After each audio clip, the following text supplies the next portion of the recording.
Karun Sunda aya nu nyarioskeun uncal tara ridu ku tanduk.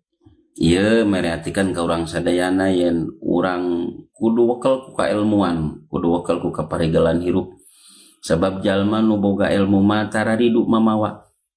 Sakumaha kasauran Sayyidina Ali karamallahu wajhah bahwa anjeunna kantos ditaros mana naon bedana harta jeung ilmu. Nya di antawisna walaranana ilmu mah ngajaga nu bogana.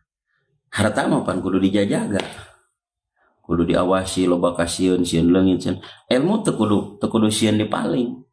Ilmu bakal ngajaga anu bogana, ilmu teu kudu sieun dipaling, tapi harta bakal aya waktuna nu maling lamun lalawora. Nah, jadi ilmu mah bakal ngamulyakeun anu bogana, sedengkeun harta mah kadang ngahinakeun kanu bogana. Jadi dina hal ieu pisan atikan ti karuhun urang sadayana yen ucal tara di lukur tanduk teh mere atikan ka urang yen